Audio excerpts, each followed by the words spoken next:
Hi everyone, welcome to Ask Amy. I have a question today that I have to find from Maria.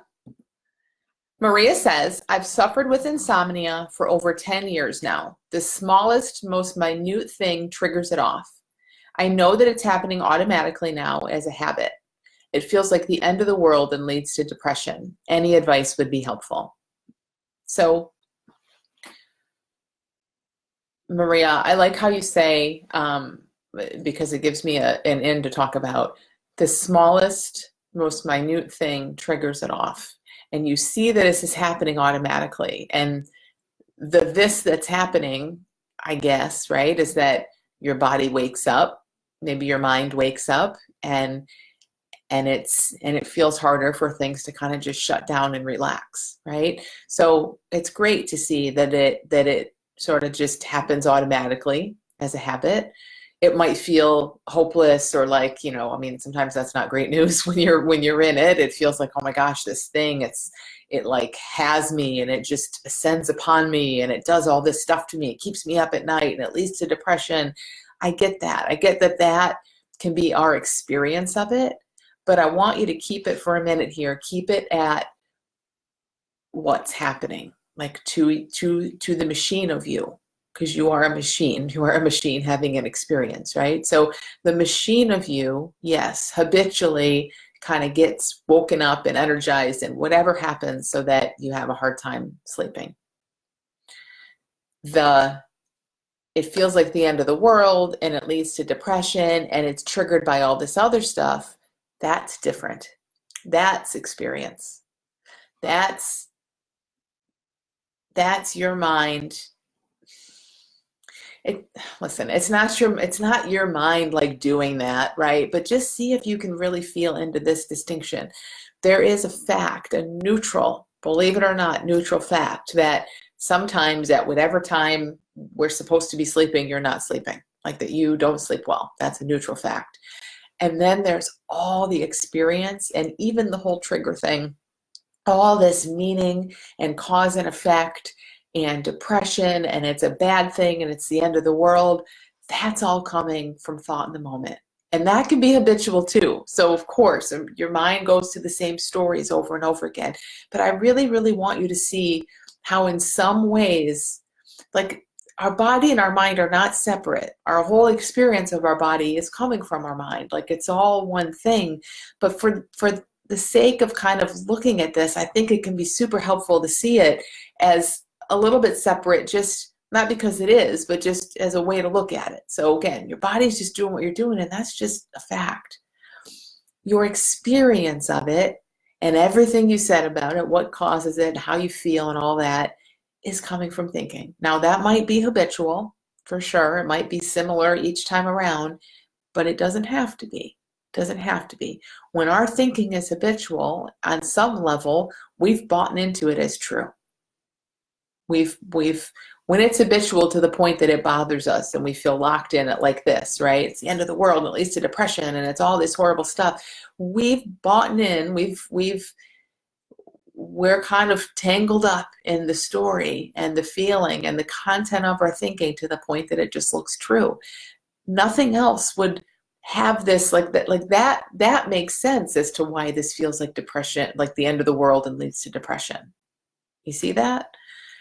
If it looks like, oh my gosh, I don't know what you think triggers it, but like, let's say, I don't know, you have a thought, a worried thought that gets you all wound up and then you can't sleep, and so that thought looks like it triggers it, or you have too much caffeine and that looks like it triggers it. Whatever it is that looks like the trigger, see if you can see that separately too. I just recorded a podcast on this. It'll be out next Monday.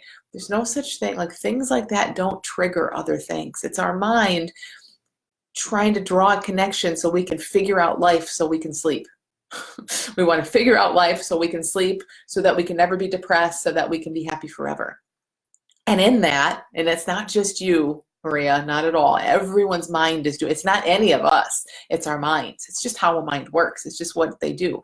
They try to tell a linear, logical, sensical story about stuff that they don't really know anything about, so that we can feel like we have some sense of control in the world and we can save ourselves from feelings down the road or whatever that might be. right? So this whole thing of triggers, really, see if you can see that in a brand new way too. What if nothing triggers your insomnia? And even if you can't see that at all, even if you completely disagree with me, that's okay. Even if you are saying, absolutely not, I know things trigger my insomnia, who cares? Like, what does that buy you? What does that do for you to think that there's a trigger? Again, notice what it does is it gives your mind a story. It gives your mind a story to try to control and fix and change. But what if, let's just say you worry about something and it kind of wakes you up and that brings on some insomnia. There are many times in your life when you've worried and it hasn't led to insomnia. There's many times in your life when you have insomnia and it hasn't been preceded by worry. So really kind of see this whole trigger thing is not the way it appears. And the reason that's important, again, the reason that's important is because I want you to kind of be in a place where it doesn't quite matter so much what's going on with your body or with your experience. Where you can be wide awake at 3 in the morning or you can be sound asleep at 3 in the morning. And either way, you're alive, like you're having the experience that's moving through you. You could be wide awake at 3 in the morning and be in complete bliss. You could love it. You could be neutral. You could not care. You could be bored.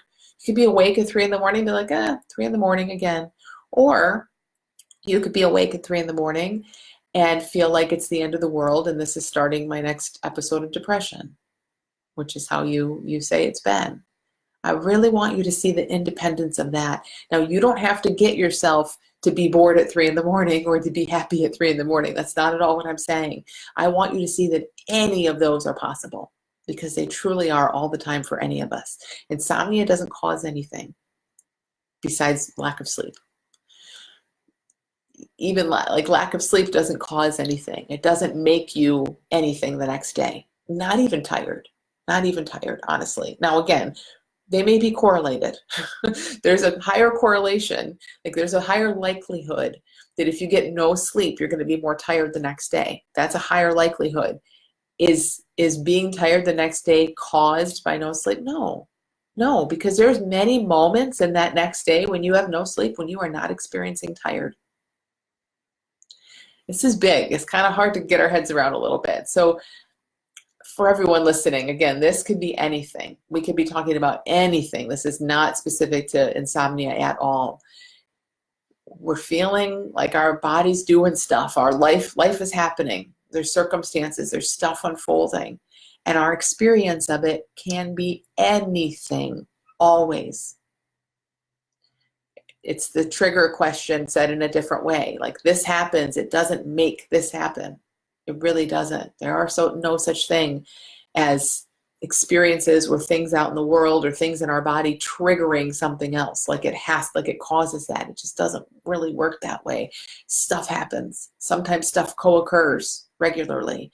And then our mind connects it and tries to tell a story. And again, the reason it's important to see that is because those stories, as much as there are minds scrambling to try to make sense of life so we can protect ourselves, it doesn't work that way. We get bogged down in the story and they end up being far more limiting than they are helpful. So we'll tell a story. I used to have a story, I talk about this in the podcast, that Fridays triggered my binge eating. Come on, a day of the week? Are you kidding me? Like, what if I woke up and I was wrong and it was actually Saturday, not Friday? But it's an idea, it's a concept, and I thought that was a real thing. And I lived into it all the time. It played out, but there wasn't a real trigger there. So just kind of hold this very loosely, Maria. See if you can just be a little dumb about your insomnia. Yes, it's a thing that's happened for over 10 years. But what if there is no trigger? What if it just happens and sometimes it doesn't?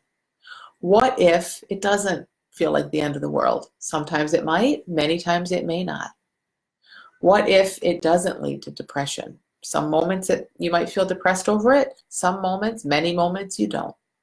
Like, leave it more open without the theories and see what that does. I would be willing to bet anything it will make a huge difference in your experience, and it may even make a huge difference in your sleep. So thank you so much, Maria, for sending this question. Thank you guys for listening, and I'll see you back here next Monday.